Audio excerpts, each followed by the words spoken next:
Welcome to 9394, a music podcast with me, Travis. Thanks for joining me. 1993 had a lot of great albums. So many great albums, in fact, that it's half the reason why I started this podcast. And this podcast is very loose with genre. I kind of cover all my bases here and try not to be the snob that I was in 1993.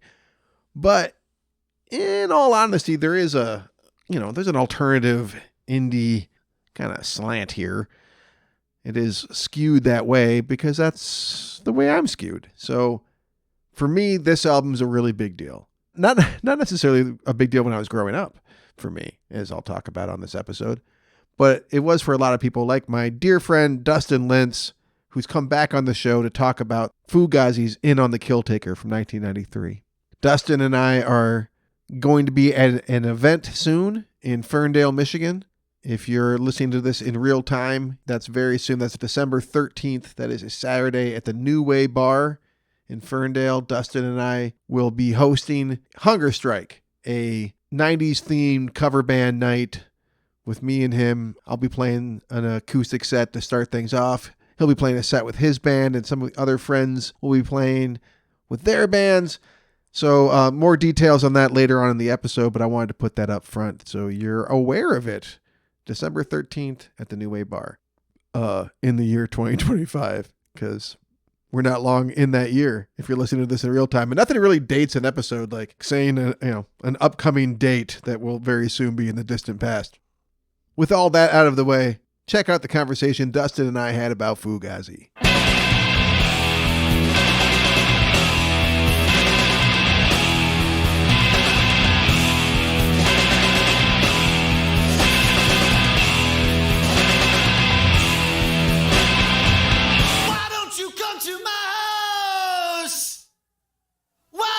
Drag me right out. Best all the shit that I said, I'm saying. Why don't you cut up my mouth? And I don't care what you use. Just don't ask me to choose. I forced the fear to allow you. That's not so easy to do.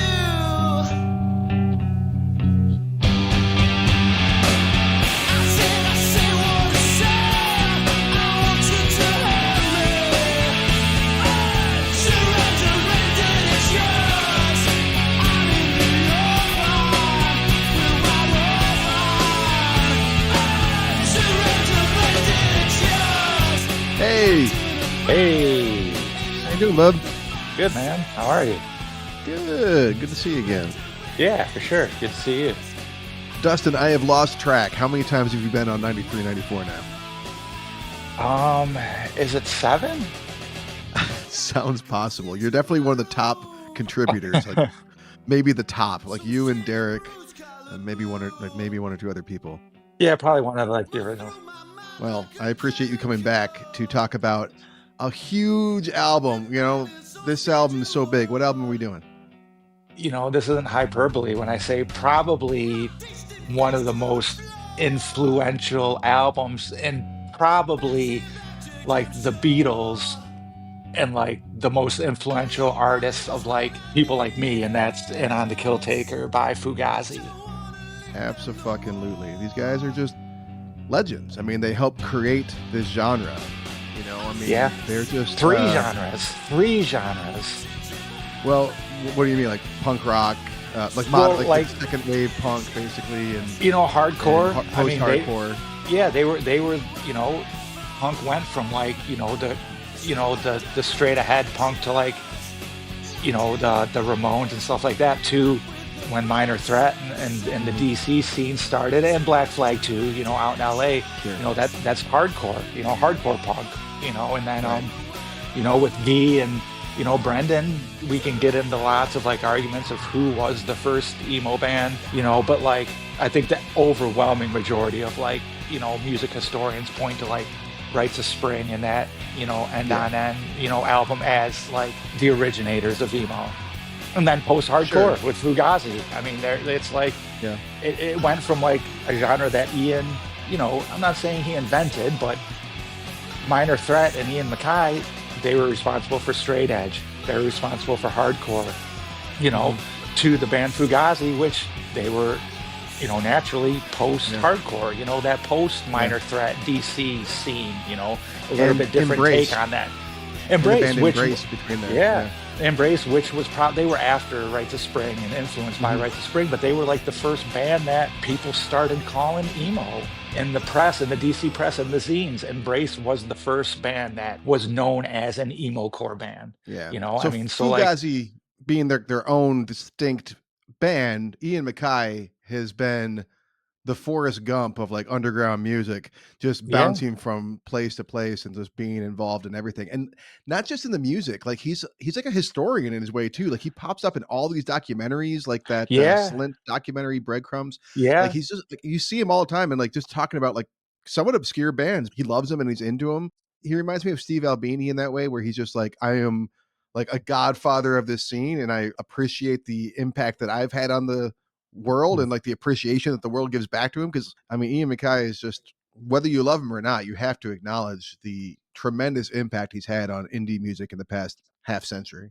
yeah. I mean, like if you think about it, there were like those independent labels, like we talked about in the New Order episodes and stuff, those Hmm. independent labels that released, the 7 inches and stuff like that. But like hardcore punk and like Discord, that was like the birth of like the independent record labels, as Yeah, like a business, as like a yeah, business model. That was like the birth of independent records, and yeah. Bands DIY in it. yeah, and just like and about punk in general, like punk was way different pre-Minor Threat and Minor Threat and then post-Minor Threat and what, Hmm. they were trying to get away from, they after Minor Threat broke up, that's when the skinhead stuff started taking over and there wasn't a positive force in the hardcore scene to kinda, like, rebel against that, so, like, Ian was going to all these shows, post-Minor Threat and seeing the violence and stuff like that, and that's when he kinda, started to be like, "Well, punk was always about like rebelling and stuff like that, but they never really had any really like concrete, like what are they rebelling against, or never really like Hmm. concrete plans, I guess, because the music wasn't conducive to a lot of like, planning, I guess. But like, Hmm. Ian MacKaye took that to another level by saying, no, here's what we don't like. We're going to give you a list of what we don't like. It's not like just we want to burn everything down. Here's a list of what we don't like, and here's what we're going to do to build things up. Punk anymore wasn't about burning stuff down, it was about building stuff up through Hmm. community and through music and whatnot. And that makes sense because like Fugazi is a new approach. Yeah. He's building something new here, along with everybody else in the band. We can't disregard the other amazing dudes. How do you pronounce Guy's last name? Picciotto? Is that right? Do you know? Pachoto, I Pichota? Yeah, believe. Yeah. I've never known how to pronounce that one. Okay, it's one of those ones you read more than you hear. And You it's know, Guy. It's Guy, I believe. it's Guy. Okay, so It's I'm Guy, double yes. fucking it up. Guy Pichotto. No wonder. Yeah. Okay, I'm gonna try and hold on to that one. And then the other guys as well. Like this band, like what they're bringing is just so. I mean, nowadays you listen to it and you're like, oh, okay, this sounds like a lot of other stuff that I've heard. But I mean, even as a kid, I was like, these guys are doing something different and helping to build something new. And they weren't just like alone in the wilderness. There was other bands that were helping to do this, but I think that they're just like their influence is just unmeasured compared to so many other bands from that era. Like every band I think was touched by them in some way Yeah. or another throughout like the hardcore post-hardcore scene. Well, you were saying like even like the messages in the music. Okay, so I'm 50. I was born in 1975. I'm Gen X, Hmm. so growing up and I grew up in Metro Detroit. Um I was a big, history nerd and I went to college to be a history teacher and stuff like that. But the time that I was going to school, middle school, high school, I watched the History Channel all the time, in the 80s and early 90s and stuff like that. But like history wasn't told like it is now with all the No, yeah. information and stuff when I was growing up. We weren't told about like, the stuff that they're talking about on these albums and stuff. So like Fugazi, even as a history nerd, Fugazi was like one of the first times I started hearing about smallpox blankets and stuff like that. And just like they were doing kind of like what gangster rap was doing kind of in the hip hop scene, kind of like reporting the truth of what's going on, and like kind of like what, I don't know, what we can do to solve it, and stuff that like my generation wasn't being told. And like the punk rock before them, like I was saying, of my generation, it was like cartoonish. Sex Mm. Pistols and like the Ramones were on fucking Scooby-Doo, so it's like Yeah. that was the first time I started hearing about stuff like that, and Mhm. like it was a big impact on my life, like how I I bet. looked at the world.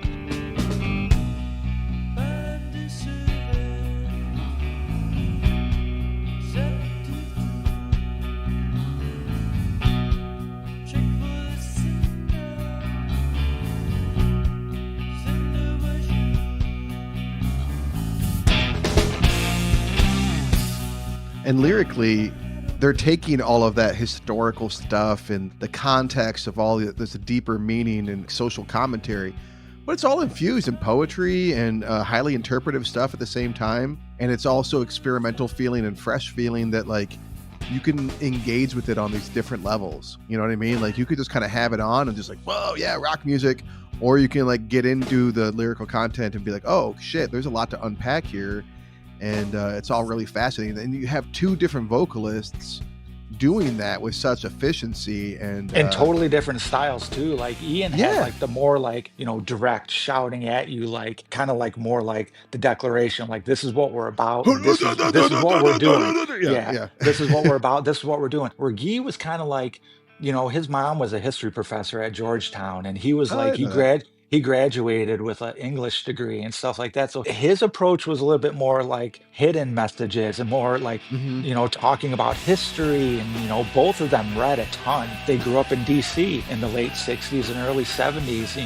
Their parents were big, like in the anti-war and civil rights movement. They hosted families, who traveled around the country to come to speaking events. And, they saw what like music and community could do to bring social change. So they knew you had to talk about it. They weren't Yeah. inspired by the punk rock that they were listening to, that just, like, the Sex Pistols and stuff like that. It just wasn't inspiring. It didn't really say much.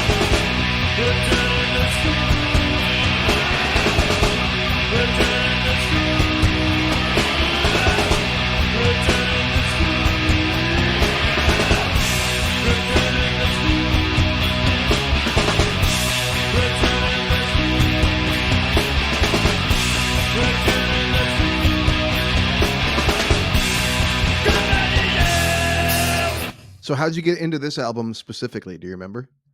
Um, I'd already known about him, and just Yeah, I so by probably that went to point. Tower Records, yeah, knew that it was coming out. I don't remember the Yeah. exact time I got, the album. I know the exact time I got into Fugazi. It was after this album. Well, no, it was probably a little bit before this album came out, and I was living in Ipsy with my friends Dan and Sarah, and they put on the 13 Songs EP, and Mhm. just from the beginning, I hate to be the cheesy guy, from the beginning baseline of Waiting Room, it was just like, and like you said, yeah, the music was great, and the music was amazing to listen to, and got you hooked to begin with, Yeah. and then you dive into the lyrics and you dive into stuff like that, and it just hooked me from that, and they became one of the most important bands in my life.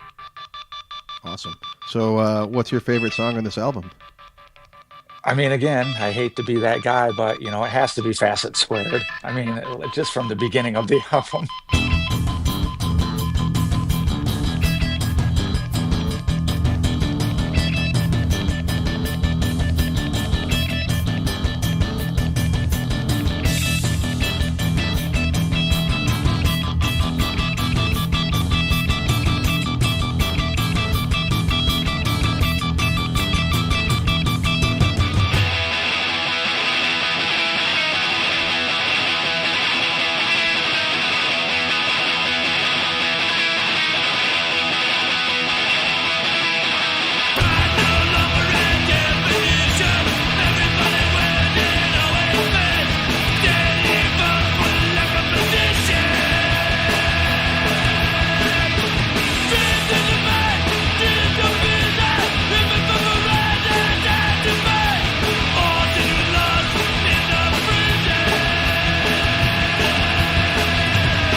could blame you? It's such a way to kick things off. Yeah, just the way it almost kind of like it brings you into like a sense of urgency Yeah. with the chirping at the beginning, with the harmonics and the toggle switching and stuff like that, and then it just stops, and then they just burst into the song, and just again there it is, Ian with the whole just shouting at you, look guys, here's what we're doing, here's our declaration. It's such a great song. Dude, yeah. And that song really, like, the drummer and the bass player, whose names I'm looking up now, to be honest, Brendan Canty and Joe Lally, yeah. Lally. Okay, so these guys, I mean, this song really demonstrates what a battery these two are. Oh, together. yeah. It's just like, boom, boom, like they're just so tight. Oh, yeah. They almost sound like destructive, like they're breaking stuff. And the recording quality on this album is awesome, too. Do you know who the producer was for In on the Killtaker by any chance? Yeah, it was Ted Nicely. He did a great job. Yeah, Ted Nicely also did For Your Own Special Sweetheart and, Pony Express record from Shudder to Fake. Yeah, so in Jawbox, okay. Yeah, he was a DC, guy. Yeah, he did Jawbox and Shudder to Fake he's and awesome. stuff like that. I knew that name. Yeah. He killed it on this album, and they just sound so tight and so strong and like crunchy and fresh and cool. Yeah, that song it's an announcement for the album for sure. Great choice. It was Ted Nicely's idea for the beginning part of all that toggle switching and stuff like that. Mm-hmm. He heard Guy and Ian doing it one day at practice, and he's just like, "Why don't you guys, do it? Why don't we start that off?" And then, it just mixed well, really well with the whole beginning of that song.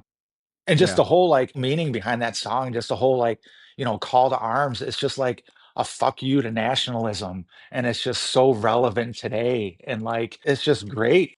I heard Ian interviewed about, the song, he's just like, "Ever since Boy Scouts, I've been told, to have reverence for the flag and we're the greatest country in the world and pride and stuff like that." And he's like, I'm not arguing any of those things, but like some guy in Luxembourg is being told the same thing. He's being woken up next to a different flag, being told, have pride in this flag, where Right. he's just thinking now, what is pride? Pride is like shallow. The very first line of the song is pride no longer has a definition.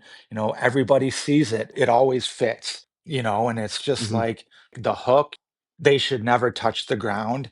He said he was always, told, don't ever let the flag touch the ground because the ground soils the flag. And he's like, Right. well, no, fuck that. It's the ground that's pure. The flag is the flag is, what it represents, and the blood that, that's what soils the ground, So it's Huh. all just a big fuck you to nationalism, and it's great. Thank you for that context. That's awesome. I mean, I got very little of that from listening to it, to be honest, but it gives me deeper appreciation of that song. I'll have to listen. Well, I'm definitely going to listen to it again soon. Great choice. The whole title of the song, Facet Squared, they just didn't know what to call it. And FACET, the whole thing's flags are such ugly things. And he's like, well, FACUT is not a word, so let's just call it Fascinating. facet. And then they just Okay. added squared to it. So that's what it stands for. Oh, Flags are such ugly things. it's a fun They fact. should never touch the ground. Yeah. Interesting. Cool. Yeah. Yeah. So you referenced my favorite song on this album already, which is Smallpox Champion. Smallpox champion, US of A, the natives and blankets, one like the grave. This is the battle, kept from the cloud. This is the battle, just have to kick it right out, right out, right out, right out, right out, right out, right out, right out, right out, right out, right out. This is the frontier, where it's secure. Leading force action, where action is born. To take out the cannon that's cut from the stone. Weaving the dizzy, it's gonna wipe you right out, right out, right out, right out, right out, right out, right out, right out, right out, right out, right out. What is good for the future? What's good for the past? What is good for the future? Oh, yeah. That song Yeah. is maybe it's a kind of an obvious choice because Oh, it's great. by the time it ends, it's one of the catchiest songs, if not the catchiest song on the album. Oh, yeah, The that most- ending the part most is great. sing-alongy. But the whole thing is awesome though. Like it does this thing where it kind of like bisects into two songs, and the Mhm. transition is so smooth. It's just like organic, But that Yeah. first part's like so meaty and kind of and like tough, and a little disjointed in like that classic angular way, as my buddy Morgan would say about hardcore Yeah.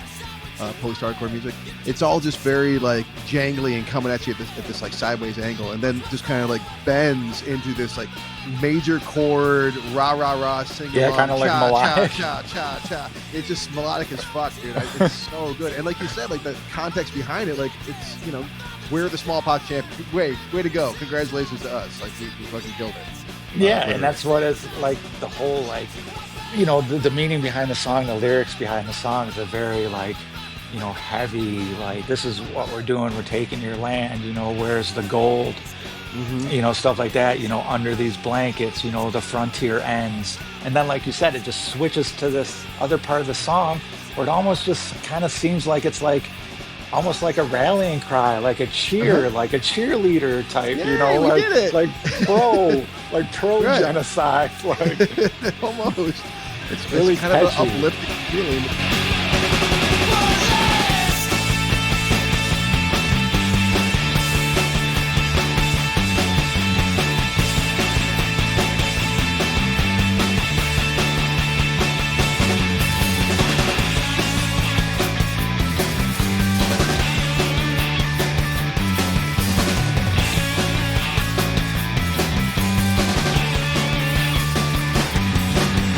Cha cha cha cha cha cha champion.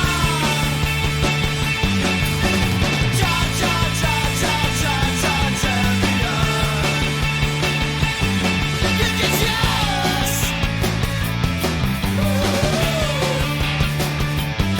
That bass line is so sick running through it. Like it's just so, oh yeah, it's awesome. Oh, he's very like and that he's very like dub influenced and like, you know, minimalistic, like New Order, Joy Division, you know, mixed with dub.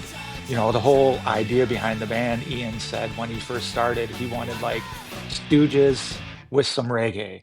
And that was like the whole idea behind the band. I don't hear that, but okay. Well, I can hear the Oh, you Stooges, hear it. definitely. If you think about it, no, well, think about it. And so listen to, and you're a bass player, listen to again with that in your mind. A lot of the Okay. bass lines are very, very dub influenced. Even like, just think about the waiting room bass line in your head right Oh, now. sure. Yeah. Huge dub influence. That's, And well, then, that's a good point. Yeah. listen to the songs again. You'll hear like the little like staccatos of the guitars every Uh-huh. once in a while, like the The upstrokes upstroke. and stuff. Yeah. Yeah, yeah, you'll hear it. You'll hear it. Now that you have that in your mind. I will listen to it, but you do hear like that kind of upstroke, not quite ska, but you hear that kind of stuff a lot in that era. Obviously in the ska stuff that was coming out from that era, but in the punk stuff, a lot of like Propaganda and some other stuff Yeah. in the hardcore stuff, you do hear some of that coming through. All right, so you love this album deeply, immensely, emotionally, passionately, but there's got to be a song. I'm hoping, or I'm wondering, there's got to be a song on this album that's your least favorite, maybe even the same one as mine, perhaps. Okay, so I was thinking a lot about this, okay, and it was really hard. Driving around the last week or so, I decided, I was like, okay, well, whatever song, when I'm driving a short amount of distance, whatever song I skip the most, that's going to be my least favorite song. That makes sense. And it wasn't the song that I thought it was going to be. So I thought it was going to be 23 Beats Off, but it ended up being Sweet and Low.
Oh, really? It's an it's kind of, it's groovy, but it's an instrumental, and like, you know, I'm a vocalist, and like, Yeah. it just seems kind of like an intermission, and it's like, It is.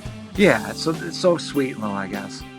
Okay. I mean, that makes sense, especially when I think of you, like you just said, you're a vocalist, and this is a band with two amazing vocalists who are both incredible lyricists in their own right. So I can feel you have kind of feeling like you're deprived here on this song, but I think it's like a good name for the song. You know what I mean? Like, because it is like, it stands out in kind of a different way. Right.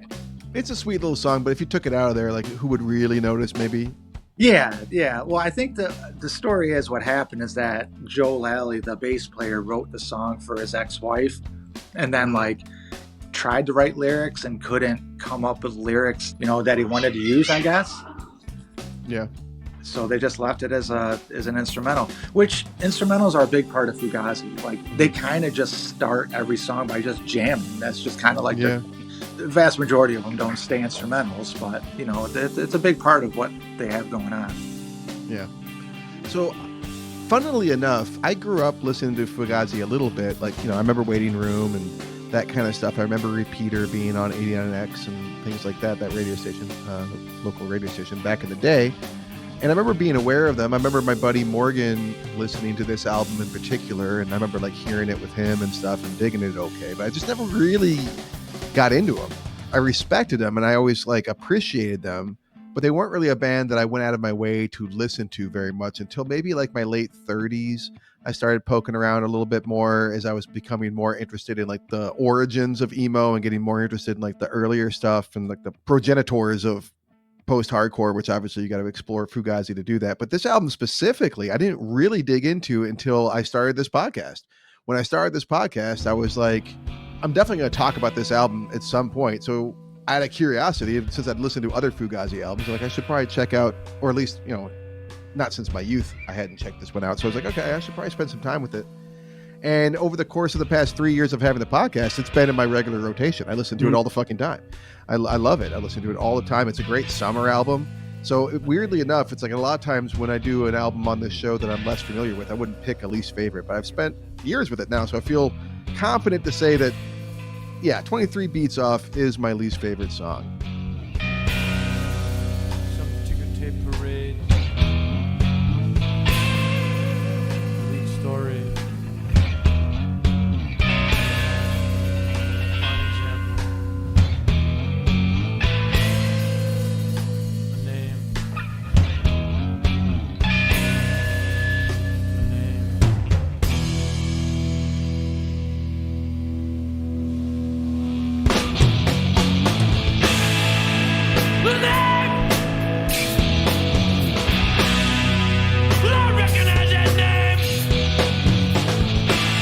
I don't hate it. Yeah.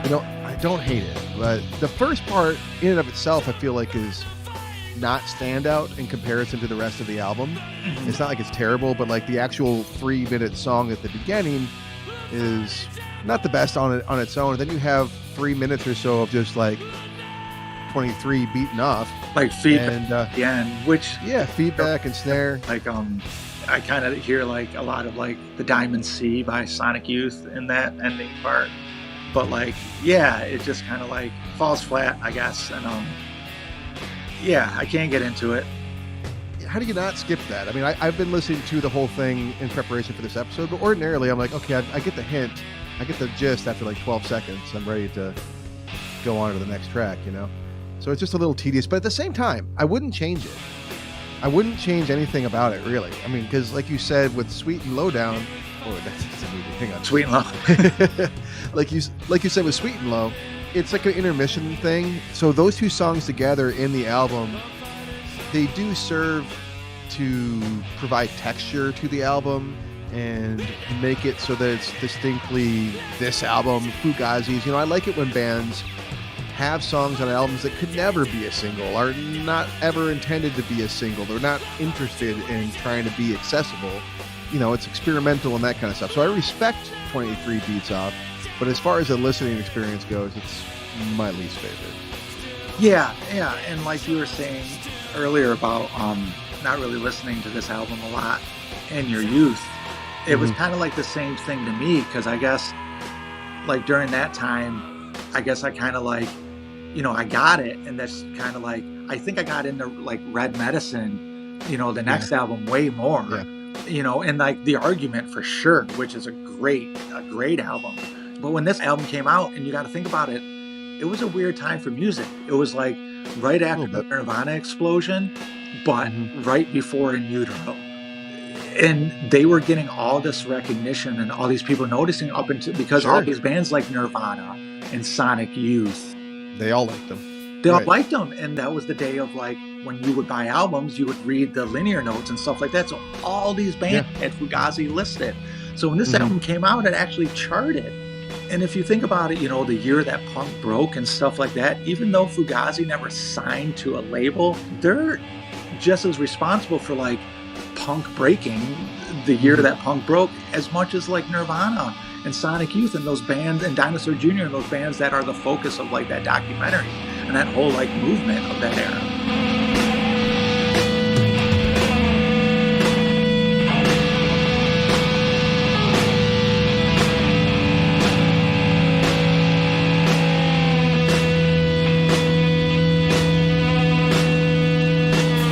I think it's one of those albums that, funnily enough, like you go to their Spotify and it's not one of the top albums that people listen to, apparently. It's not like the Fugazi fans' favorite album, apparently, but I think it's my favorite Fugazi album.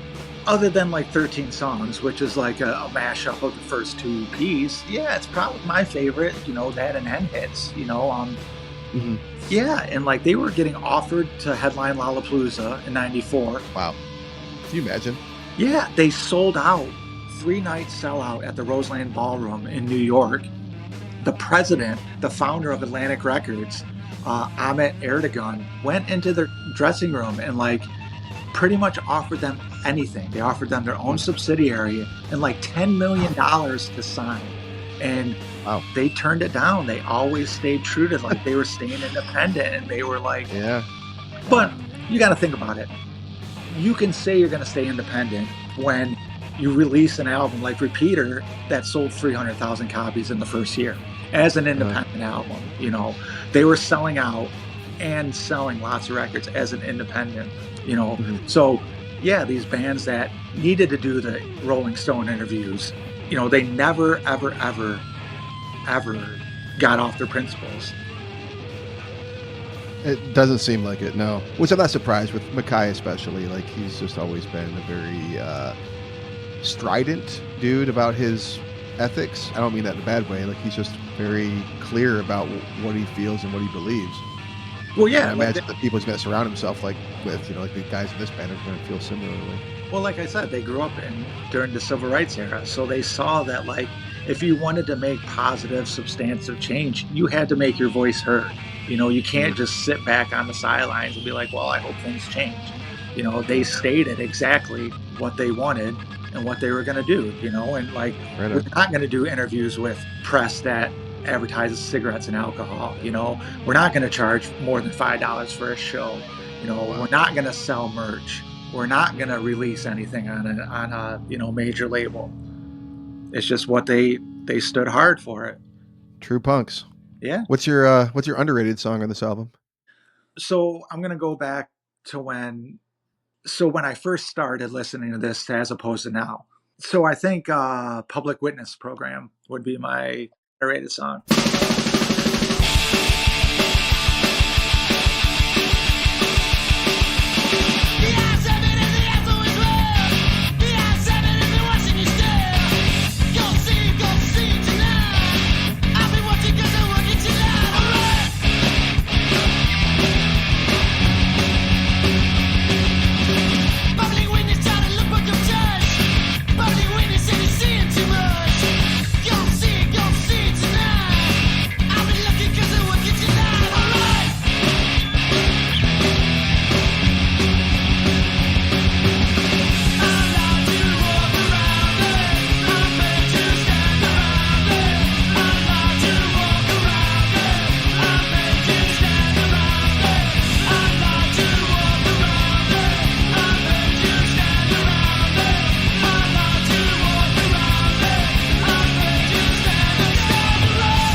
I had this weird feeling you were going to pick that. I don't know why. No, more pop punky, I guess, and kind of more melodic. It's probably the most pop punk of any, song that they've ever released, Yeah, it's catchy, man. It's a good song. It's got a great sing along to it. It just feels good. So you clearly are a bit of a connoisseur of the lyrics. What's the content here? So like they grew up in DC, so they're always used to these people just like, standing on the corner and just kind of like, watching, They want to stand around it. They want to walk around it. Yeah, well, like, so they're talking about like Secret Service and stuff like that, and undercover agents and stuff like that. So they're kind of singing about like, and it's not a real thing that the government has, but kind of like a program that like they pay people to be like public witnesses. You're standing around, you're watching, you're paid to walk around this, so it's more about like their experiences in DC, seeing these people on the streets, just observing things and knowing that they're doing it in official capacity. They're not just innocent bystanders kind of thing. Yeah. Such interesting subject matter for a song that is maybe the most fun song they've ever written. Yeah, it's just it's a lot of fun. I wish I'd seen them play that one live. That one's it's just a really fun song. Oh, their I love live it. shows were like chaotic. I mean, that's why, I mean, I know you've seen me on stage, but that's why I hurt myself on stage is because of that, because of them. You saw them yourself? Yeah, like, aches and bruises, and I've had broken bones, like. No, I mean, you saw Fugazi back in the day when they were together? Yeah, I saw them on the Red Medicine tour. Yeah. That's great. It was crazy. Awesome. It was crazy. Like to be them on stage.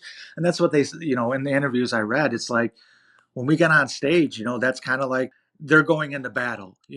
Here's their declaration, here's their manifesto, and this is their way of conveying it. It was crazy. I'm glad you got to see him. I know you're a huge fan, so that was it was really great. Important and I saw him with my friends Dan and Sarah, who originally got me into Fugazi, and saw him at the State Theater, the Red Medicine tour. It was great. Nice. It was a great show. Doesn't seem like a band that's likely to get back together and reunite, but it's possible, right? I mean, you would think if any time it would be now, but I think they just don't. They're not money grabbing, so. Yeah, it's not like they broke up. It's not like, they still say they get together and jam whenever they're all in DC. Really? Yeah, like the, Discord Records is still ran out of Ian MacKay's parents' house, and like he still lives in DC, and Ian still lives in DC, and every time they get together and jam. But it's like the interviews that I read, it's like, what would they say? What would they, they have a lot of stuff to say, but like, what would they be? They're not the same guys. It's just like they weren't the same guys with Minor Threat and Rites of Spring as they were with Fugazi. They're not the same guys now, That makes sense. But like, they're not the same guys. So it would kind of be disingenuous for them. Like, do they play old songs? Do they write new songs that aren't anything near what they're doing? It almost makes more sense for them to start a new band or something together. Yeah, their new projects are like totally different. And Ian has a new band with Joe, and what's it called?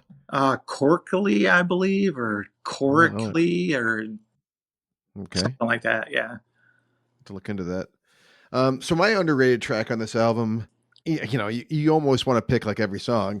Yeah. But I end up going with Cassavetes.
You had a feeling. You know, I love a song that makes me feel like I'm cultured and intelligent. I'm like, Yeah. I've seen The Killing of a Chinese Bookie. I know what's going on. I know what cinema verite is. And so it's that. But like, what really made me choose it as my underrated song is that, yeah, I've been listening to this album for years, you know? And every fucking time I hear this song, it still makes me laugh. Yeah. Like, it's a badass song, but it's hilarious. Shut up! This is my realism. It's so funny. Just like this frustrated auteur freaking out at his crew. Like, what a funny subject for a song. I love it. Yeah, it's a great song, and it's almost like post-hardcore, like funk medley, kind of like vibe going on. And that was the great thing about Fugazi too. Like they mix in, like you said, the Stooges with, reggae, but they're heavily influenced by like world music and hip hop and blues and funk and stuff like that. Like the whole idea of Guy and the band was because of Public Enemy was the hype man type thing. I know that. Yeah, he wasn't on the first two, wasn't on the 7 songs and the Margin Walker EP, so like that was the whole idea of him joining the band, was like the whole idea of like the Foils, like the whole, they're hugely influenced by that stuff. People like the Red Hot, they'll probably get pissed about this, but like they're just as much responsible for like the kind of like the new metal movement, like being influencing those bands as like Red Hot Chili Peppers and stuff. They were big into like the funk and the stuff like that. I was talking Faith No More recently too, and early Faith No More I think has a hand in some of that stuff too. Oh, they're huge. That funk metal type stuff kind of led into new metal. Yeah, that's kind of like the big bang of like new metal. Kind of is the Faith No More. Yeah, and I never really even thought about it until I was having this conversation on the show recently. But that episode will air after this. But so listen to that for later. But yeah, Cassavetes, just a fun song, and it really does demonstrate how they can like just tackle so many different subjects and keep it interesting and entertaining, even after years of listening to it. Yeah, it's a great song. Very, very, very fun. Very fun. Anything else you want to say about this album or Fugazi before we move on to the end? No, just they're always kind of like, ever since I know, during the Sunny Day Real Estate, episode, I said like that was kind of like the blueprint of like everything musically I've ever been associated with after. But like with Fugazi, like you said, it was more than just the music, it was the whole like, and this is how I like, as a promoter and stuff like that, I'm all about community. I'm all about trying to lift community up, charity shows, trying to do, what's right, just trying to bring the community together through music and through harmony and goodness. And, with all that in the world, everything in the world, just like we need that more than ever, I guess, and I think that's what Fugazi was about. It's like, yeah, they were giving you the bullshit, but they were kind of like riling you up, being like, okay, we have this stuff to fight against, but like, let's actually fight it and let's do good and become engaged in our community and like do something about that. And I think that does instill a lot.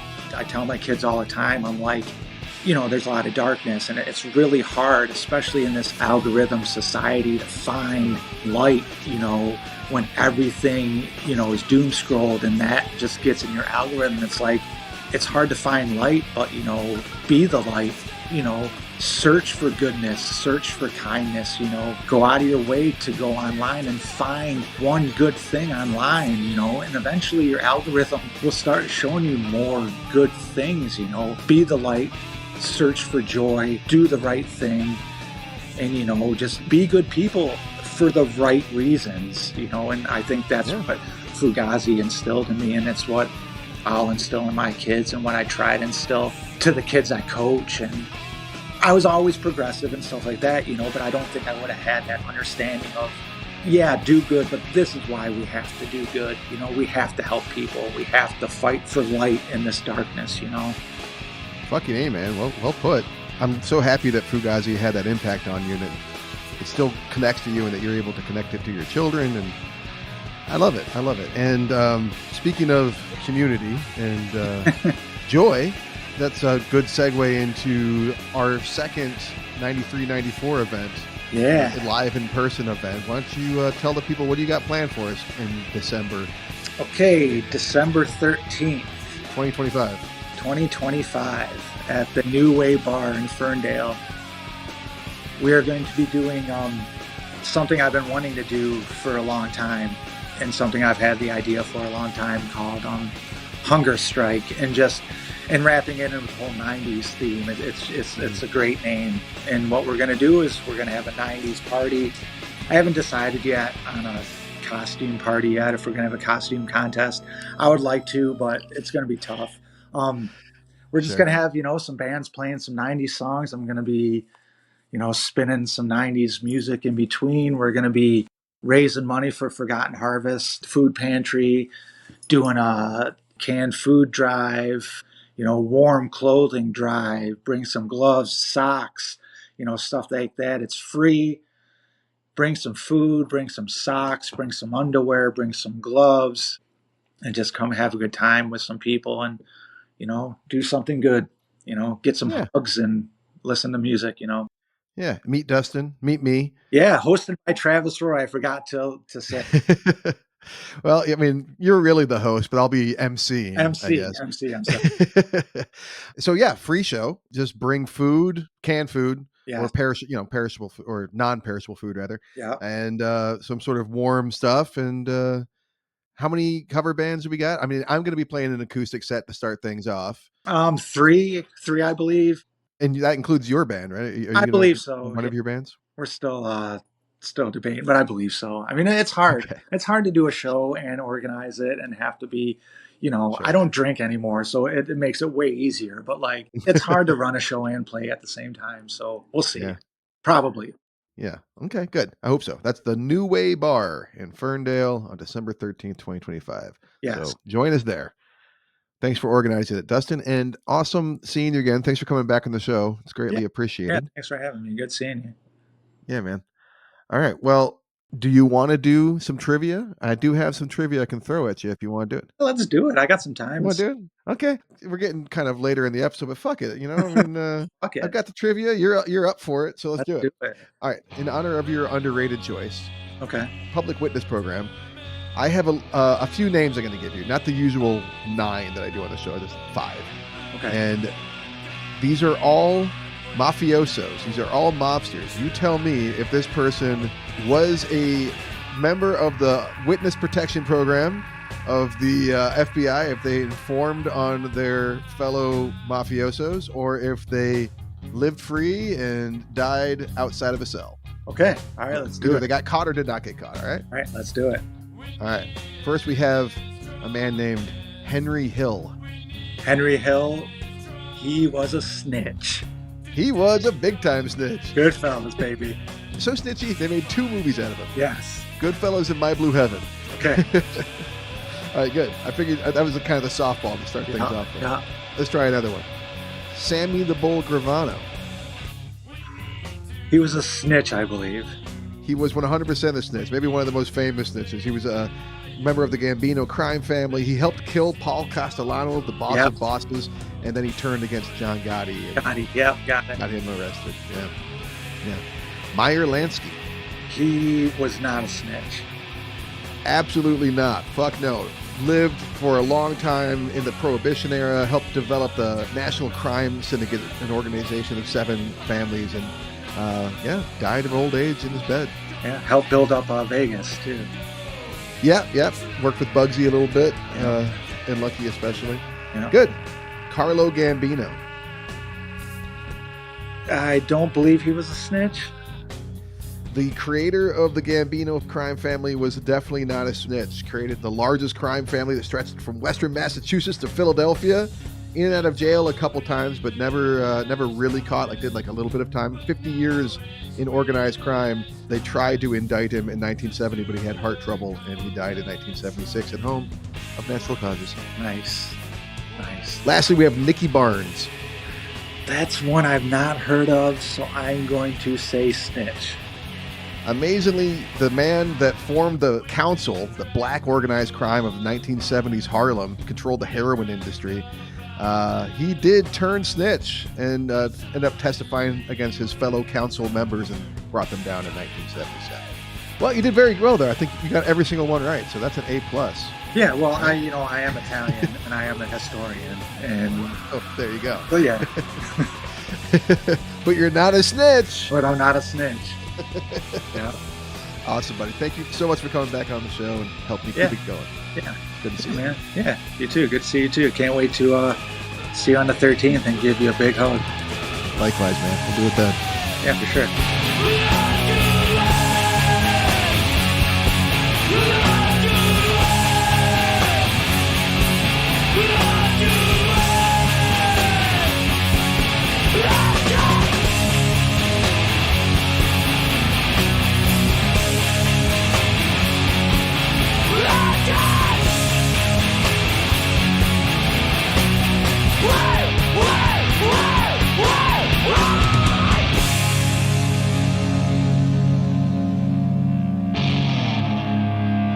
Again, that is December 13th, a Saturday in Ferndale, Michigan, the New Way Bar, me and Dustin, in a 90s themed tribute to he's called Hunger Strike.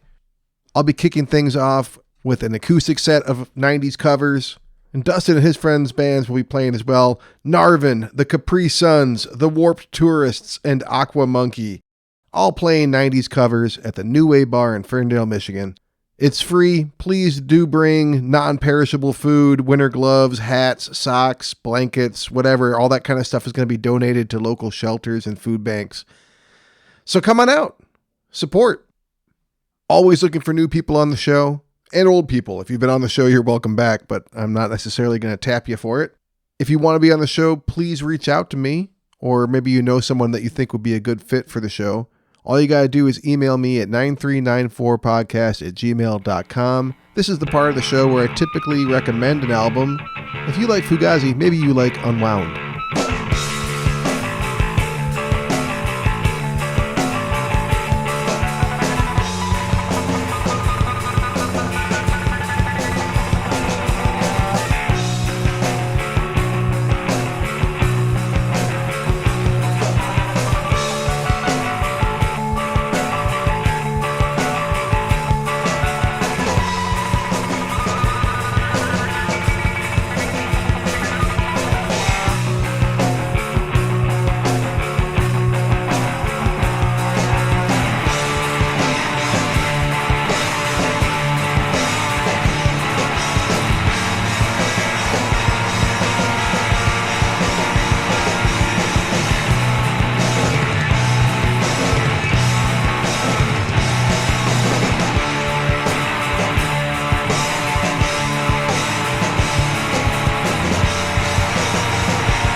Unwound had their debut album in 1993 with Fake Train, an album I am completely unfamiliar with.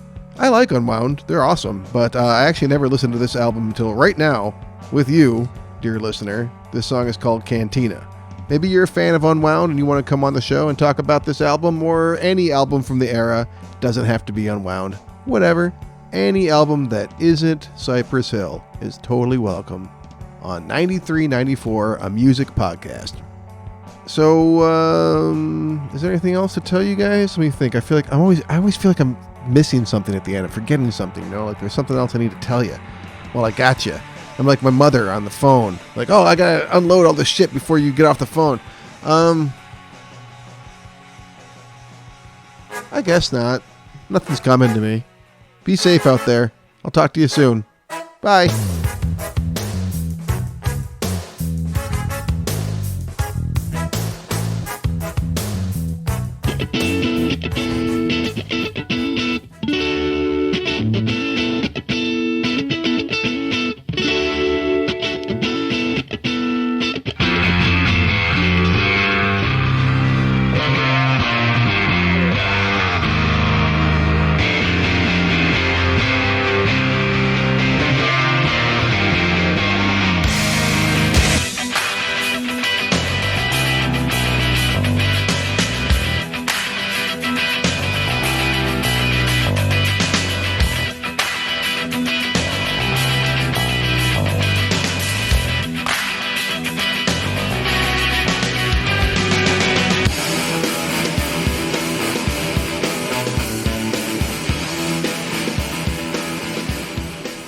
9394, a music podcast with Travis Roy, is a labor of love. It is not and never will be monetized.